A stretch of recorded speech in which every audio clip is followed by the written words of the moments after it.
Nice to Right. have some interesting, different stuff to get involved in designing, eh? Absolutely, yeah. I mean, the variety of projects I'm working on right now since leaving McLaren, never have imagined it. It's eVTOLs, the new electric vertical takeoff and landing jets, quantum supercomputer design, the new HAL or HAL or Cray computer type design. Um, yeah, baby seats, cosmetic machinery or equipment, lots of different things. Cars too. So I'm it's surprised. fascinating. I'm surprised and grateful that you've got time to talk to me. Thank you. Because Yeah. we're here to talk about cars today, and obviously Yes. specifically the 12C. But Right. in my little list of questions, I sort of kicked off with a general point, which is the one that everybody seems to be struggling with. You know, talking to people like Dean Lanzante and Alistair Bowles yesterday, all both of whom are very involved with McLarens and cars of all sorts. And that was this: what point does any modern car become a classic, or what's your view on that? Oh, that's a good question. That's probably the hardest question of all the ones I saw you write down there, I know Vince. everybody's struggling with it. Well, because there is, you can't, the reason is because there's no set answer. You can't be wrong, you can't be right. The only obvious thing is that it doesn't become an instant classic. People often refer to cars as being instant classics. That's impossible simply because it takes time to grow into the mindset or into the feeling. You can fall instantly in love, of course, that happens a lot, love at first sight kind of thing like that. But a Indeed. classic is much more than just falling in love. A classic has a few things going for it that make it a classic. It has to be unique. It has to have a distinct character. It has to have positive appeal in spite of the fact that it perhaps even has quite a few defects. There are a lot of cars that are classics that if you actually nailed them, or looked at them, dissect, you'd find that the feet aren't in the right position when you're driving. You can't reach this easily. Your head gets banged on the cant rail or vision is horrible. There's so many things wrong with a lot of classic cars. So you have to eliminate the factor that people say it's a fantastic design, because a lot of classics aren't fantastic designs. But what it does is grow in appeal to those who are interested in that car, not obviously to non-petrol heads, but to petrol heads who know about the business or about history. There's a magical, I don't know, it's fairy dust sprinkled over a car that makes you start to want it. That's what adjusts prices in the market many times of classic cars. They'll stagnate and then suddenly you whiff, you smell them. It's like walking into a bakery shop not knowing that you wanted to buy something. Suddenly you want to buy the whole shop, or especially the almond croissants or something. Well, So there's got to be an element of that, of desire for it in spite of defects and things like that. But again, a lot of times what will create a classic is the fact that the new one has come out and it's probably, or it should be, new and improved and faster and better and more reliable, all that, but they become too perfect. And when a car becomes almost too perfect, it's almost losing out on those personal traits that made it so unique to begin with. If we were all perfect, we'd all be the same type of person, and that eventually would be boring, very predictable. So I think perhaps that is one of the factors. There's an unpredictability about the car, and a lot of times we always ask why women love the bad guys, the bad boys. It's because they have a lot more character than the boring, predictable good guys. They have a wild streak. Yeah, well, Uh, okay. Well, you know, the series that we're working on at the moment is about modern classics and cars that are going across that line from being a modern to a classic. And today we're talking specifically about the 12C, one of your designs. What was right. the main brief or your goals when you designed that car? And as I said in my notes to you, was the F1 part of it? Or because to my eyes at least, there's some little hints of the F1 in that car.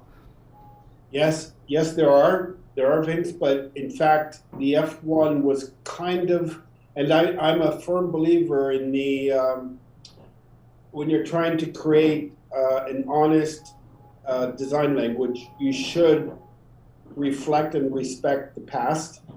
Um, if it's a good past, obviously, of Yes. which the F1 doesn't get any better for that type of car. Yet it was so far back in McLaren's history, well, not so far back, but far enough back, a few generations or quite a few generations in car design terms, that if we'd have kept the whole philosophy of the F1, we would have ended up with a car probably that wouldn't sell very many of them, simply because the F1 was so purposely designed. With the 12C, the car had to be, I wouldn't call it a volume product, but basically put McLaren back on the map as a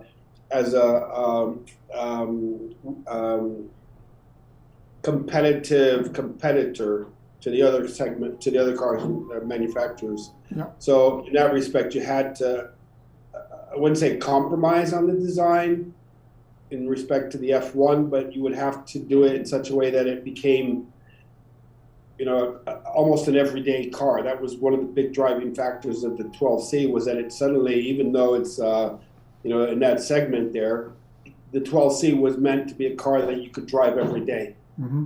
And in that, in that sense, that's why I think a lot of emphasis was put on the suspension development of the vehicle, the drivability of the powertrain in terms of almost being old school BMW elastic, if you know what I mean. Yep. BMWs had a very used to have, now it's different, but very elastic engines, I guess you could say. So there was visibility was considered, and a lot of those things on the F1 restricted that type of design philosophy. It was better to basically lay out the idea that the car was going to be the first building block of McLaren's new design language. Mm-hmm. So in that respect, we didn't think the car had to look anything like the F1, except be incredibly well engineered. We had the depth of talent at McLaren with its racing heritage and the racing engineers involved, meant that the car would be basically a serious car, not just a first shot of some guys who haven't designed cars before that you hope they know what they're doing. That would have been a failure. But McLaren's talent on the engineering side is second to none in terms of development like that. So they were able to bring in a lot of things that would have been that were firsts, I think, in the segment, which mainly, of course, was the stiffness of the platform, the carbon tub, allowing in that segment never seen before a carbon tub, which is usually reserved for hypercar segments or very expensive cars up in the upper crust there. That carbon tub, if we started with it, of course it was a huge investment, but if we started with a carbon tub, it just meant you started with awesome genetics. Yeah. So that did a world of good for the handling and the lightness, overall the lightness of the car, which again in Formula One is everything, and in handling and driving, we came down to, I think it was around 1,300 kilos by using that carbon tub. And then if we're looking at the F1 for what influenced it, well, ergonomically, you can't really beat what we call a dihedral door system. So that was laid out very early in the brief. We wanted the car to be more English than Italian in that segment. In other words, more restrained, more British Savile Row type look than Versace out of Milan. And that was a good direction because if you come out with all, what do they call it, all guns shooting or something, then it's almost a wild shot. Whereas a controlled look for the car was going to inspire a lot more confidence, I think, in the buyer and in the automotive world. Didn't look like we were trying to overachieve with something. It was basically put the guy in a well tailored with a great body underneath, not a well tailor anybody basically. Yeah. But if you were able to wrap around the hard points, the packaging and everything with a very tight, well-fitting suit, then we were going to create something that was kind of like Clark Kent. Good description. Yeah, good description. Yeah. So that was the aim, to go about it in such a way that we didn't make it outlandish, and there was a restrained look to it, which is what it got criticized for at the beginning. A lot of the press and journalists were saying that the car was perhaps too restrained, although now, in hindsight, they're all saying, well, good shot, because that car has stood the test of time in looks. It could have been better. I know that one of your questions was, would you have changed anything? I would have changed all of it if I could. You ask a designer that kind of that's a loaded question for a designer, because if he ever says, no, I'm happy with it, you might as well hang up his tools and go home. He's run out of ideas. Designers are paid not to change, but to innovate and make something better. So the 12C, at the beginning, it seemed right to do it that way.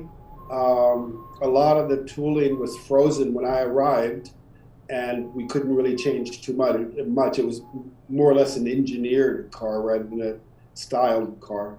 But if I had my way, we did it progressively as more money was fed back into design, and we ended up with a look that I would have much preferred to have been the original MP4-12C, and that is the 675LT, right, which is a bit like the super high performance version. For example, it's like what Ferrari does with their Scuderia version or their Stradale. They take the base car and they up it a year later or 2 years later. So, but that 675LT, suddenly because with the 650 we were able to change the front end, 650S we were able to change the front end, but the rear end stayed the same more or less. And then with the 675LT, the money was there to change the rear end as well. So by that time, then we had a balanced front end, rear end. And I think that 675LT is the ultimate expression of that segment for McLaren. And I think that is probably the one car in the McLaren range that if you had to choose one car, I mean, it's tough saying not saying the P1, but apart from the P1, perhaps one car I think anybody should really hold on for if they have one is the 675LT. And then next to that, probably the very, very first edition of the MP4-12C, where it had those defects, which will make it a classic. You couldn't open the door unless you hit the G spot. But again, that to me is the 12C as the beginning of the McLaren range. I think it's going to, I mean, if I had one, I would not sell it for sure.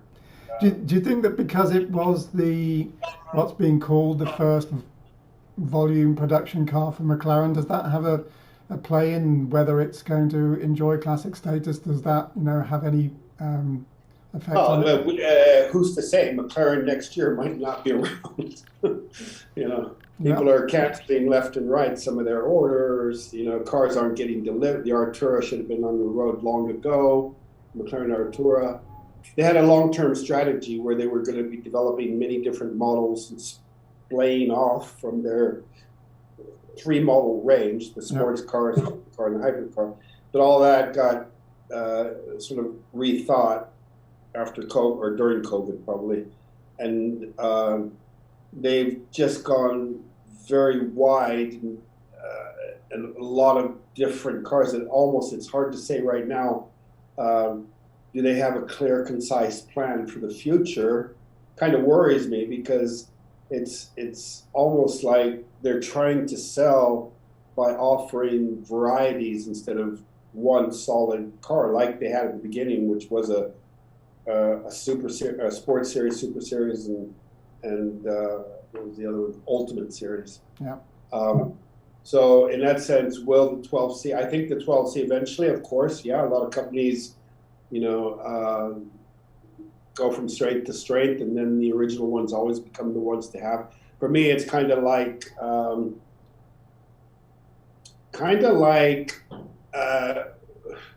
when Jaguar sort of around the mid 50s, and they came out with they came out with the XK 120, then they came out with the XK 140, and it was the 150, and then the E-Type, and you're like, what's the real car there? And I would go to the XK 120. Mm-hmm. I've always debated, would you have a 120 or a 150? Now, obviously, the 150 is a better car, but it loses that essence of that car. The 120, if you know it, was terribly packed. I mean, you couldn't sit. You needed leg room, and it wasn't really that great. But no, it's definitely the best looking car out of that series. There's no question about it. Yeah, and totally defective in many respects. But again, that to me is the 12C as the beginning of the McLaren range. I think it's going to. I mean, if I had one, I would not sell it for sure. You're going to probably have to hold on to it for another couple decades maybe. But that car, I'm sure, will go up more than the 12C or the 650, for example, just because it marked the start of an era for McLaren, a new era, and that's always going to have its appeal, its value. It's amazing how low the price dropped. Yeah. And again, every car tends to do that. The car, unless it's a limited edition, hypercar, it costs less the moment you drive it out the showroom. So, but again, I can see it bouncing back and becoming. I think it could become a classic. I truly do. And if it does become a classic, Sorry, if it does become a classic, Frank, what do you think are the standout features of the car? I said, is it the design? Is it the drivetrain? Is it the carbon monocell? What is it that makes the 12C special, apart from the beautiful design, of course? Yeah, of course it's not one thing. That's not what makes a car classic. One thing cannot a classic car make. Does that make any sense? Yeah. Not a classic car make. That sounds like Shakespeare. But I think it's the combination. You're getting a great ride. You're getting incredible performance, and that feeling the road through the seat of your pants. The one thing that I think, and the design is pure British, restrained. I mean, it's not like an Aston Martin, of course, because it's different, but it's kind of like it's the brother of an Aston Martin in a different segment, kind of, or the cousin, let's put it that way. But the one thing I think that we missed out on, and it could certainly be improved to make it more characterful, was absolutely the sound of the car, the engine noise. And we did a lot of things. I mean, the NVH department, noise, vibration, harshness department, have people that are only dedicated to the sound of the car. And what they did was they took a lot of the development into taking the bass waves of the engine into the cabin, into behind the seats. And that did one thing. But what I mean is that drive-by noise, or that drive-by sound appeal. You're restricted in decibels, of course. But if Ferrari can do it and other companies can do it, I think McLaren downplayed that advantage there too much. I think it should have been a bit, not raucous, not like that, but definitely not as muted as it always sounded to me. Well, it's funny. I was out doing some filming with the 12C that we've got, and I had a friend acting as the driver of a platform car, and his car was open. In fact, it's the guy that appears on my channel. His name's Manic, and he's got a lovely old MGB that we were using to track the 12C. And so I was going backwards and forwards past him, and at one point he said to me, you know, that thing does sound absolutely amazing. But I understand exactly what you're saying, Frank, because I think at low revs and just driving along, it doesn't sound very special. But when you ring it out, then it sounds good. But I think that's the thing there, Vince, is that at low speeds, which is normally what you hear, what people hear, not what you necessarily hear, because of course you're inside the car, you have that reverberation thing is always great. But if you were standing on the side of the street and you heard a Ferrari drive past, and then you heard a McLaren, you look at the McLaren thing, you know, and that's normal speeds. Yeah. So there's something I think they missed on that. And that's such a small thing. But in the world of, you know, in the what do we call it, in that level of of car design, every little thing is important, I think. Well, you can take it a long way in the opposite direction. Another friend of mine has got a Mercedes-Benz SLS AMG GT, and that thing at any revs, any speed, just sounds absolutely outrageous. Yeah, terrible in the sound that it's too loud for the driver, too loud for people. That's illegal. I mean, that's probably not a good idea, because again, I you know, if I hear a motorcycle ride by and it's got no baffles in the exhaust pipe, and you know it's probably illegal, and they're hooligans or whatever, that's just irritating. That's not a nice sound.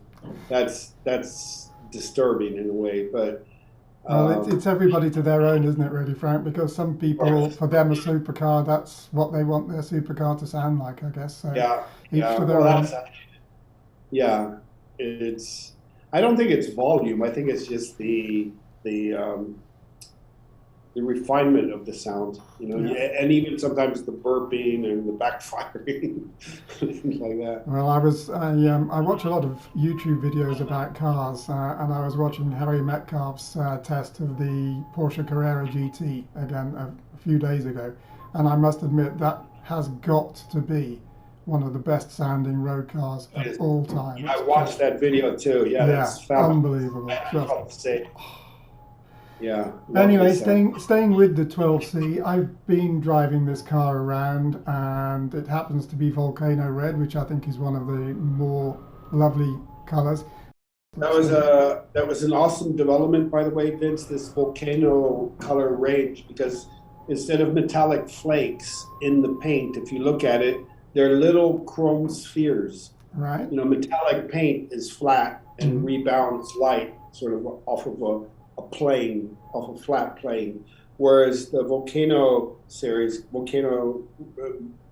every color we did, was basically little chrome balls, and those chrome balls were either chrome, or you could get them in, I think we had fire black, what was it called, fire black or something like that, where the balls were actually orange, the chrome balls were orange. So if you looked at the car without any light on it, just in a sort of a shadowed environment, it looked black. We put it out in the sun, and you'd get these orange highlights coming off the cores and off the different areas of the car that reflected pinpoints of light instead of off of a flake. So that was very refined. That was a great way to develop the color. And I remember also with the orange that we did, the Volcano Orange, my gosh, with Ron, that was our most important color because it was going to be the launch color. Yep. And we had so many different shades of Volcano Orange we spent a lot of money painting cars to get that exact finish that Ron said, okay, this is the one. I don't know if there was any difference between the last two, but he said he saw it. Ron, Dennis, paying a lot of attention to detail. That doesn't sound like what I've heard. No. I mean, that's the way to work. If you're not OCD at McLaren, you don't fit in. That's the problem. So I was brought up with a father who was a bit more OCD than Ron. So I just felt like this is normal stuff. But it's hard to not. With Ron, he'll see everything, and you know that. So you have to perform at that level, and then he's happy, and then you're happy. And it really still turns a lot of heads, and it's still a real event to drive. Do you think the 12C design has aged well? Yeah, I refer back to well-designed architecture, well-designed clothes and fashion. If it's over-designed and over-extreme, those kind of design objects don't age well. There'll be a moment in time, they'll have their peak, and people will say, yeah, but then do you want that in your life every single day? It's kind of like driving a green car, or something that you think it was almost spontaneous. It was a burp or something. But the 12C, I think, definitely has an enduring character, enduring appeal. Hard to match. I mean, supercars in that segment today are unreal in terms of performance. They're pretty much matching what we call a hypercar segment. But you don't need that to enjoy a car. You want to go to a track day and get blown away by a much better performing car. That's different. But on the road, I think this car will always have that sort of daily driver desire. Even if you don't, you'll still want to drive it on a daily basis, and you can. So absolutely, I think this one's going to be. I prefer to call it MP4-12C simply because that is the first moniker I guess we used for it. Yep. And of course it was controversial because it was difficult to remember for a lot of people, I guess. It was a photocopier number or something. But I remember when marketing took on the task of naming the car, Ron Dennis took over that. He didn't agree with what marketing's approach and name of the car was and all that. So he said, leave it with me. And he called, I had one of my favorite memories, Ron calling me into his office and sitting me down and saying, look, I'm going to explain to you how the name of this car and how I come up with it. And I knew it before the marketing people did, so that was pretty funny. But I go, I think I get a match. So MP4-12C was Ron's name for it, was it? Sorry, what was that? So MP4-12C was Mr. Dennis's name for it, was it? Oh yeah, it was a mathematical formula in a certain way. It was a lot of people confuse the M for of MP4 as McLaren, but it was always Marlboro from the cigarette manufacturer. P4, you'll probably know, was this racing team. Yep. C was for the carbon, and 12 was 4 distinct values. It was weight times horsepower divided by emissions times coefficient of drag. All of that times 0.2 came out to a number very close to 12.